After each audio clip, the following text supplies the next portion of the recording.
My name is Julia O'Quinn. On my maternal side, I am Mi'kmaq with relations to the Qalipu and Mabegek nations. On my paternal side, I have settler Irish ancestry. So as we all have, I've been completing the MPH program over the last few years, concentrating my studies in Indigenous people's health. So I completed my practicum at Her Way Home, and this opportunity really gave me a chance to integrate a lot of our learnings from the last couple of years into my culminating project, which I'm going to share with you a little bit about today. So what I was able to produce in the end was a 4-part learning series. So these are modules for the staff team focused on the topic of cultural safety, specifically in the context of integrated perinatal care programs. And how this learning can better support the First Nations, Inuit, and Métis clients that access this program. So just before getting into it, I foremost want to acknowledge the Lekwungen, Songhees, and Esquimalt nations. It's on their ancestral homelands where I've been able to complete my studies and my practicum experience.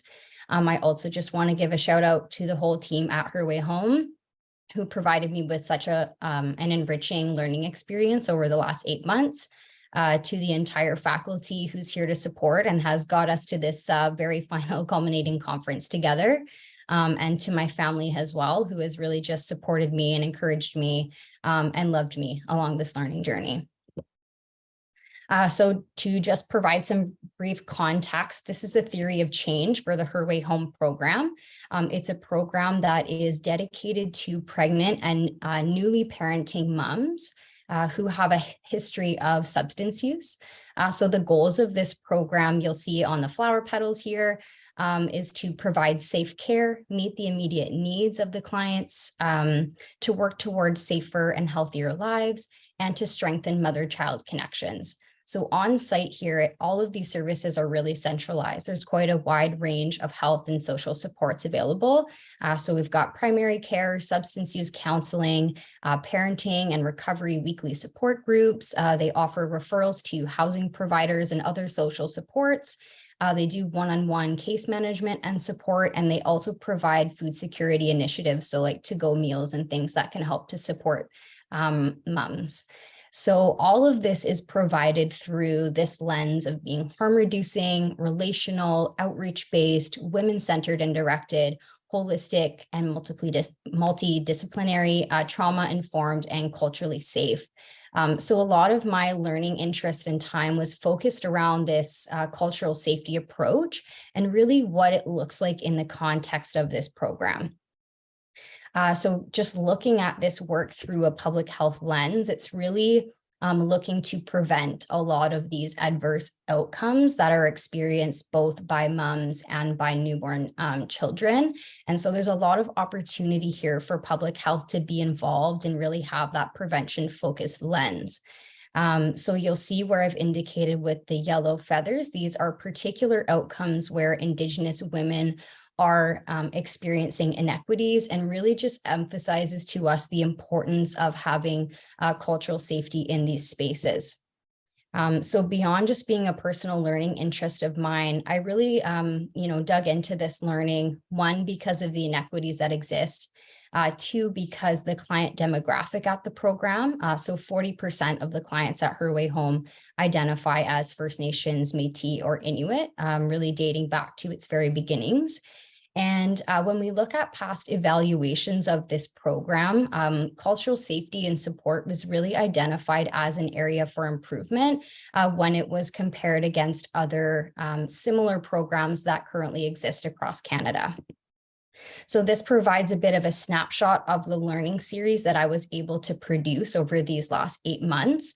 The first one is really introductory, talks about maternal substance use in Canada. So what are the prevalence rates? What are the outcomes that are associated? What are the inequities that we're seeing in this public health space?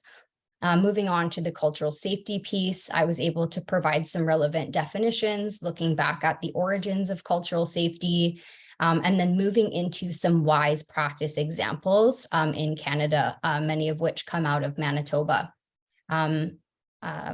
Module 3 was moving into legislation and public health policy. So a few of us have mentioned already the cultural safety and humility standard that was put out in 2022. So helping to produce recommendations for the program to become in alignment with this policy.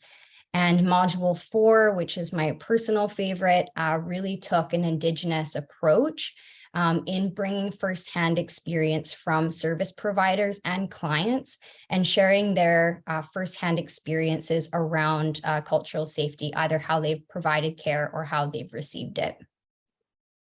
In terms of how I was able to develop the content for these modules, I worked really closely with our amazing public health research librarian to identify relevant keywords, search strings, and then really drew a lot of my information from the Web of Science database and did a complementary gray literature search as well, and was focused primarily on federal and BC public health publications. So in terms of the strengths of these 4 modules, I really think it can support the implementation of the cultural safety and humility standard and strengthen the delivery of the program's theory of change. It can help to advance equitable outcomes for the Indigenous clients that are accessing Her Way Home.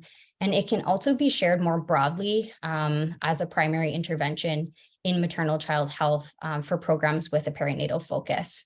Of course, in this short time frame, there was a temporal limitation in terms of only really restricting my search to a single database. And I just want to acknowledge as well that in compiling all of this information, the method really excludes forms of Indigenous knowledge, like dreams that Margot mentioned to us this morning, but also our traditions, stories, songs, dances. And so that could be, a real area to further strengthen this research, is to involve and engage those voices and teachings as well. And a feature area for the program or another student to sort of pick up where I left off is to evaluate from the client's perspective, what is the impact of this type of learning and what is it having at the program level. That's everything I have to share today. Lalio, thank you all for your time and for listening.